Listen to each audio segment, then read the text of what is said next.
From the Library of Congress in Washington, D.C. How you guys doing? Wow, we got like a huge crowd right now. We do! How are you doing? Hello! Hey, I'm Genevieve. And I'm DC. On the count of three, scream. 1, 2, 3! Yay! All right. We are Choo Choo Soul, and we're your hosts for today. It's going to be a great day. We're also doing something really, really fun on Twitter. If you can see on the screen, well, I saw it before. We have some questions about our favorite kids' books. So when we come ask you questions, you can tweet your answers, and you can put the, what is that called again? The hash mark. Hashtag Hashtag. Fave Kids Book, and you can put that up on Twitter so we can check out your answers. Say, do you guys like to read? Yeah? Who knows how to read? Oh, we are so lucky. We are so lucky. Well, so do our friends at Target. We want to welcome a special friend to the stage to tell you who's up next. Say hi to Reba Dominski from Target, but she told me to pronounce it Reba. What was that? Reba. Like a sheep, you know. All right. Please help us bring to the stage Reba Dominski. Hey, you Thank you, Choo Choo. I am Reba Dominski from Target, and it is so cool to see so many families here celebrating reading with us. I have to tell you guys, I love to read, and I have 2 kids in Minnesota. They're 9 and 11, and they are so jealous that they're not here celebrating reading with all of you. You guys know it gets really cold in Minnesota. We get lots of snow, it gets really cold. And our favorite thing to do as a family is get together under a blanket and read some good books. So we are really excited to be here with you today. At Target, we support students just like you and schools and teachers across the country. Did you guys know that we give 5% of our dollars back to local communities? That's 5%, but let me tell you how much that is in dollars, all right? It's $3 million every single week of the year to help kids just like you across the country. And we made a commitment to education and reading. And we said by the end of 2015, so that's in 4 years, that we'll give $1 billion to education and reading. Do you guys know how many zeros are in a billion? 9 zeros in a billion. So we're really excited about that commitment. It's all about you, because you know what we want you to do? We want you to read. If you read really, really well by the end of 3rd grade, you are 4 times more likely to graduate from high school. But we don't want you just to graduate from high school. We don't want you to stop at high school. You know where we want you to go? College. Raise your hand if you want to go to college. Yes! It is now my honor and privilege to present to you the next reader on this stage. This person is one of my personal heroes, and he's a man with a very important job. How many of you have heard of the Library of Congress? Lots of you, awesome. Our next guest is Dr. James Billington, and he's the Librarian of Congress, which is the largest library in the world. So he has a really, really important job. Besides serving as that librarian, he's also a historian, and he's an author, and he has generously given his time today to read with all of us. So please join me in welcoming, giving him lots of applause, Dr. James Billington. Okay.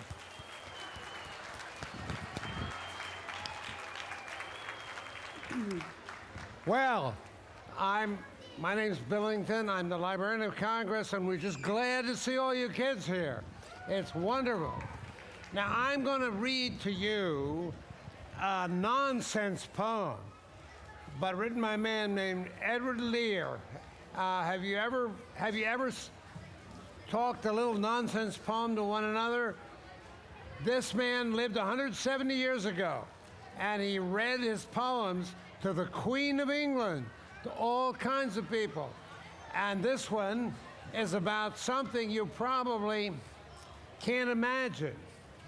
And that is a cat and a bird who go off in a boat.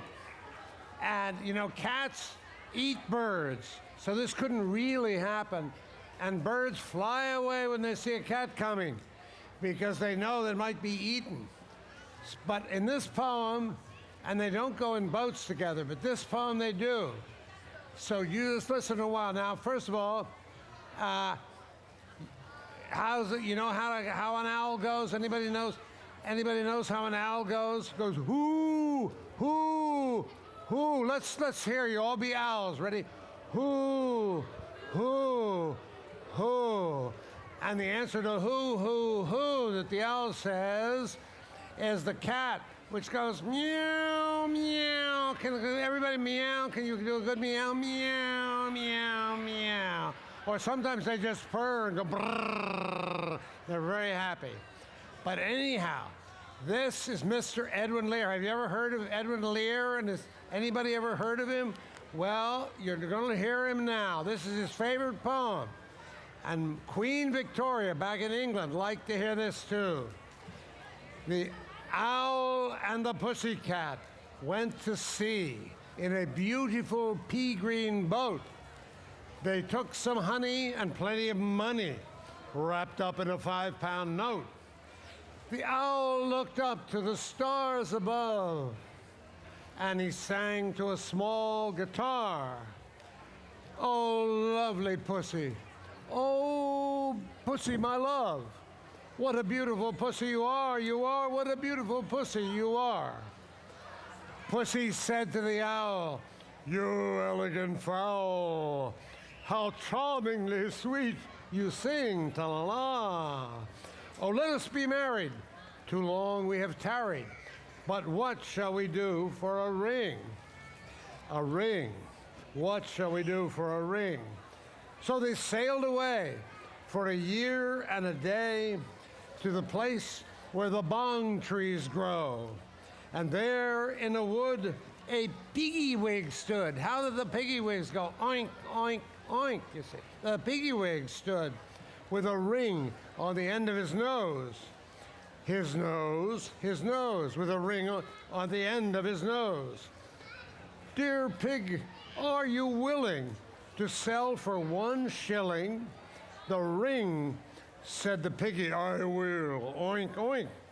So they took it away and were married next day by the turkey who lives on the hill. Now, what does the turkey go? Gobble, gobble, gobble, you know? So how's this turkey doing? Well, we'll find out. They dined on mince and slices of quince, which they ate with a runcible spoon. And hand in hand on the edge of the sand, they danced by the light of the moon. The moon, the moon.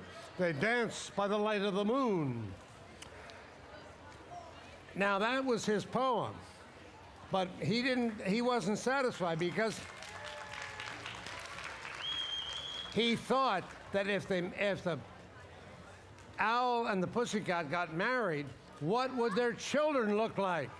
So just before he died, he tried to continue the poem, and it went this way. It's called The Children of the Owl and the Pussycat.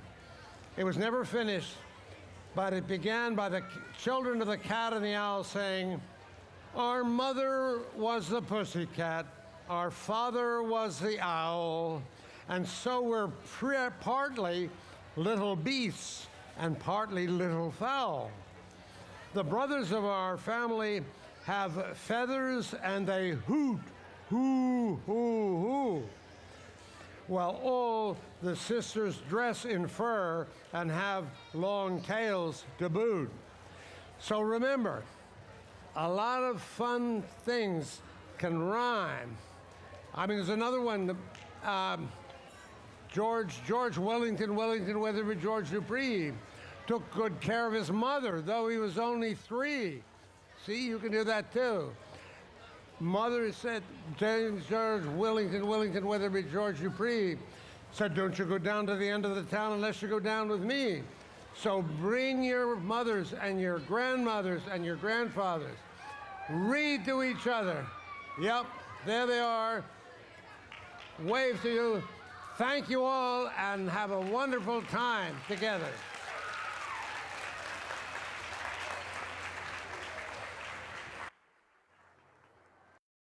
This has been a presentation of the Library of Congress. Visit us at loc.gov.